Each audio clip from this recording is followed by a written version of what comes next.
Hi, my name's Rachel, and today I'm doing super specific recommendations. Pew, pew, pew, pew. I don't know why I just did that. I've been asking for these and I've been compiling them in a list and I still haven't done this video, so this is part one. I asked people to give me super specific recommendations. So like, book that makes you feel like you did when you watched Star Wars for the first time. That's an example. It's not actually on my list. Book that makes you feel the way you do when a cat purrs on your lap. That kind of thing, right? So if you have any, leave them down below. Alright, so we're gonna get into this. Just be quick about it, okay? Here's some recommendations. Yes, I have read all of these, and I finally get to talk about books that I've read and liked.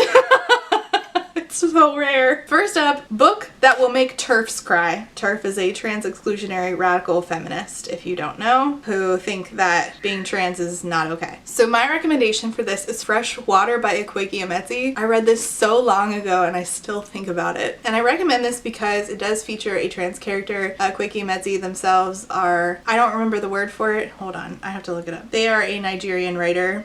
They identify as transgender and Ogbanje, which is also what the character in the book identifies as. And in Freshwater, Emezi explores the separate selves of a transgender person, and it starts in their adolescence in Nigeria, and then you also see them in adulthood in their experiences. They're a migrant living abroad. I think very specifically this will make TERFs uncomfortable because books like this will make them have to confront something that they do not want to confront.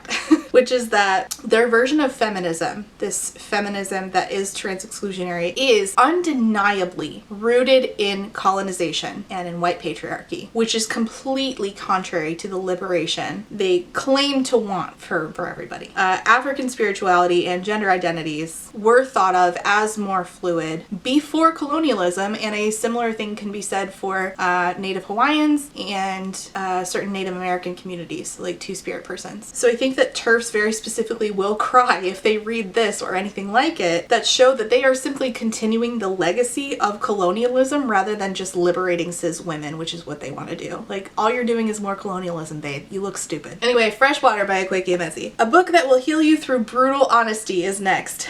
Oh, Queenie by Candace Carty-Williams, which is actually getting an adaptation I saw on Candace's Instagram, which is excellent. So it's about Queenie Jenkins, who's a 25-year-old British woman, a Jamaican British woman who lives in London. She works at a national newspaper and she has a long-term boyfriend who is white, and they have a breakup. She doesn't see it as a breakup, she sees it as like a break. They break up and she seeks comfort in all the wrong places, including in terrible men. And Queenie's really just trying to find her self-worth. And you see her like navigating these experiences and trying to answer these questions of like, why am I doing this? And who am I and who do I want to be? This book is so powerful, so emotionally impactful. I think it's brutally honest in the way that it discusses like many topics, including how we allow ourselves to be treated in shitty relationships, and also things like mental health. Queenie really spirals in this book, and that was really impactful to see because I too have been in positions where I have spiraled and done similar things and made similar choices, and how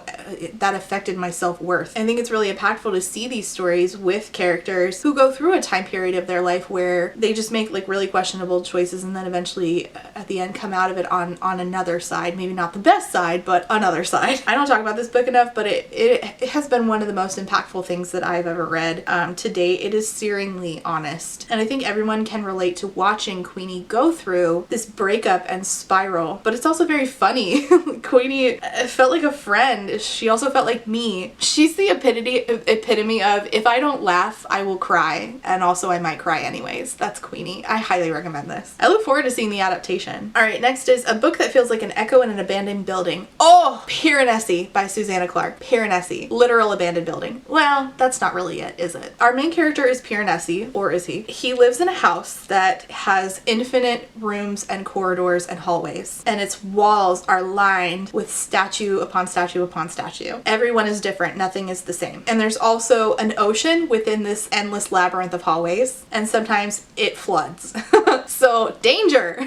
But Piranesi is so hopeful. He tries to understand the patterns that he's seeing with like the ocean, the rising of the tides within this labyrinth that he lives in. He just lives every day exploring this house that he's in. And you're wondering, how did we end up here? What the hell is going on? What's happening? beginning. And there is another guy who technically lives in the house, a man who Piranesi calls the Other. He visits Piranesi twice a week and he asks for help with research. And Piranesi continues to explore, and then evidence emerges of there being another person. And then he starts to like unravel this mystery and how he's involved in it, and how we ended up here in this world, this labyrinth of endless hallways. This is a book that it should feel weirdly lonely, right? Where it's just Piranesi for most of the time, but it is the same thing over and over, like an echo in an abandoned building.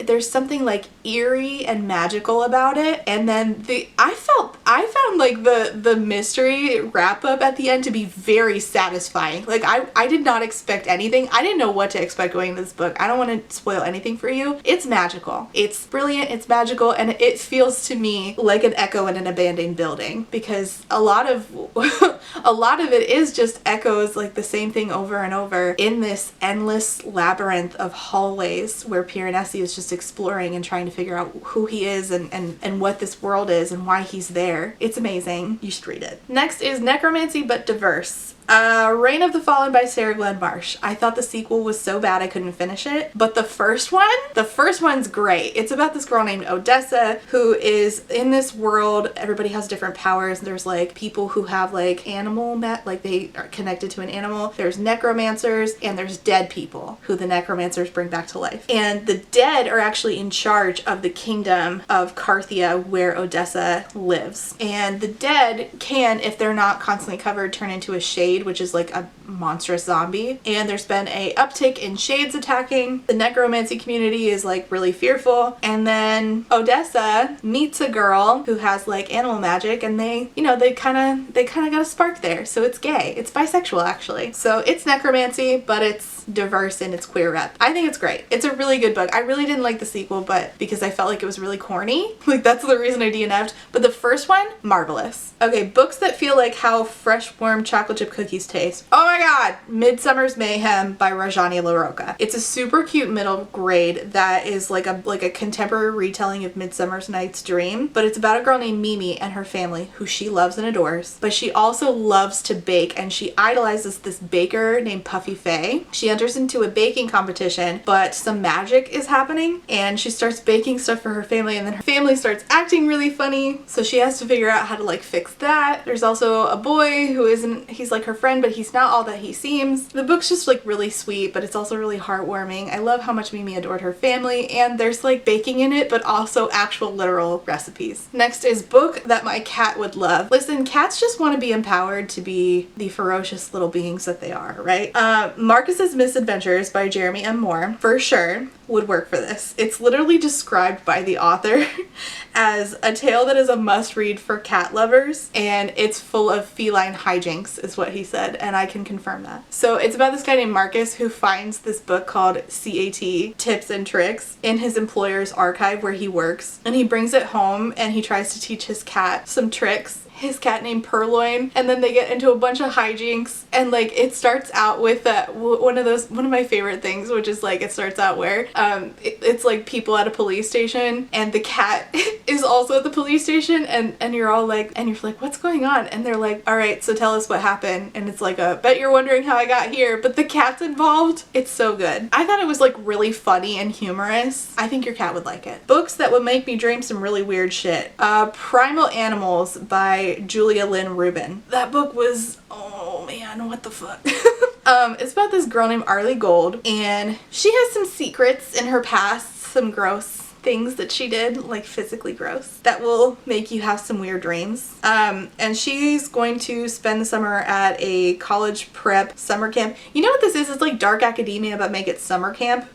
So she's going to Camp Rockaway. Her mom previously attended, and Arlie's going because she needs a fresh start. Why, you ask? Oh, you'll find out. And then she goes, and she's like, she meets the girls in her cabin. She develops a crush on one, and then she gets invited to join a secret society society, and weird things happen. Danger, more danger. It's just like weird, and I think it'll induce some weird dreams. Weird summer camp dreams. Books that'll make you support women's wrongs. Here we go. Iron Widow. Jiran Zhezhou. This is just an angry girl doing angry girl shit. She's out for revenge. It doesn't have to be logical. She's just mad and doing mad girl shit and trying to take down the empire just because she can. And then she's like, oh, do I have power now? I'm actually gonna wield it however the fuck I want. She's just mad. She's just mad. And you know what? We support that. Nothing but rage. We support it. Book to lift your spirits when you feel hopeful after doom scrolling. Absolutely Hyperbole and a Half by Ali Broche. And very specifically because it doesn't have an audiobook, so I had to actually sit there and read it, and it has illustrations. And the illustrations are fucking hilarious. Also, she talks about things like anxiety and being so human and feeling like shit about yourself, which I think is how a lot of us end up feeling after we doom scroll. Book that will make your family members stop talking to you at family gatherings, especially if they are conservative Republican. I mean, look no further than like the Communist Manifesto. I'm not even joking, which is incredibly short and incredibly cheeky. In fact, ask them if they have literally ever read it. Most will say no, and yet they hate it. And you can say, well, I've read it and I don't see the problem. I have done this. Right-wingers just like eat up Red Scare propaganda and feed it back to each other like they're mama birding one another. In fact, I recently made one of my city commissioners extremely uncomfortable by pointing this out to him. Can you explain what the definition of Marxism is and why the ALA having a president who believes in a certain social economic theory is a problem? To me, this frankly seems rooted in Red Scare propaganda. Pointing this out will certainly get them to stop talking to you if that is your goal. But if you have Christian, conservative, Republican family and you're like trying to change minds and not just to get them to stop talking to you, which valid either way, I would really recommend I'm Still Here by Austin Channing Brown, even if you just like buy it and leave it at their house. Austin Channing Brown's a woman who, first of all, her parents named her Austin Channing Brown because they knew that naming her that would get her foot in the door. She went to white majority schools, churches, organizations, and she says she had to learn what it meant to love blackness. I personally have the tendency to like lack any patience for right-wingers, including in my own family, especially my own family. But the way that Brown writes makes it so clear that she's actually trying to emulate Christ. She is a Christian. She talks about being involved in her church and being compassionate, emulating Christ while being incredibly honest and giving calls to action. What's up? You sent you all the Oh my god! My husband just dropped off. I got John E sent me Assassination Classroom. Thank you! I appreciate you. I'm so excited now I don't have to zoom on my phone. Sorry, I got distracted. Sorry. Pay no attention to the man behind the camera. I think that Austin Channing Brown does a really good job in doing her job in emulating Christ and making these call to actions and making it understandable for these white right-wingers, which I realize like this getting through to their hard-headedness, in particular, like her being somebody they might actually listen to, is sort of playing their game of respectability politics. But Austin is meeting them where they are at and coming on common ground, and I think her book could be revolutionary for many of them. So if you want to leave a copy at your right-wing parents' house, you know, that's your business. I'm just saying I think it's a great book. That's it for this round of super specific recommendations. Leave your requests for super specific recommendations down below. I do have a list of them, but I'm going to actively start making this a series. And once again, thank you so much to John E for sending. I'm so excited. I'm so excited about this. I do have a video on Assassination Classroom because Moms for Liberty in my county is trying to get it banned from school, and I loved the first one. I thought it was so good, and I'm very excited to read them in like actual print because zooming in on my phone to read this is just not it, especially because I keep forgetting that because it's manga you have to read it like this way rather than this way. Does that make sense? Thank you for not laughing over there. I appreciate you. Anyway, thank you, Johnny. I appreciate you once again. And that's it. Thanks so much for watching. Leave your comments and questions down below. And I will see you next time. Like and subscribe. Do you want to say anything? No. Wow. Can you believe him? Bye. Hello, it's Trash Can Rachel. Before I go, I have to say thank you for being a friend to my Therapy Bills patron. Alexander, Allie Magpie, Amanda M, Ash, Ashley B, Bubble Tea, Chris, Claire, Des Roberts, DJ Kremer, Emperor's New Blues, Eric D, Harley, Jack and Jill, John E, Casey McKenzie, Kate W, Kelly K, Quinn, Lex, Lula, Molly, Mrs. Kittybug, Alice, Peggy Lou, Witch Bitch, Rain, SJ, Samar, Scarlett, Shiny, Sierra, SMK, and Zachary. Thank you all so much for being a friend. Before I go, I have to say Thank you for being a friend to my Potato Search Marxist patrons, and those are AM Angel, Aiden, Alicia, Amanda D, Amanda B, Andy, Angelica, Anita, Artie the Ninth, Ashley H, Aubrey P, Ava, BB, Blythe, Bookish Barbie, Ray, Bree, Brenda, Bryn, Caitlin, Carlin, Catherine, Kathy, Chris, CJ, Colleen, Courtney, Corwin, Darren, Deandra, Deborah, Diet Goth, Dorian, Dorothea, Ebby, Eden, Elise, Ember, Emily A, Emily L, Faith, Grace, Gracie, Hannah C, Hannah T, Harpy Kuro, Hello There Darling, Ilianaka, India Inks, JM Tennant, J is on Olympus, JT, Jen with 2 N's, Jennifer T, Jenny, Jillian, Jules, Kaylee, Kat, Katya, Keely, Kylie, L. Lindbergh, Laughing Cat Dog, Laura Garcia,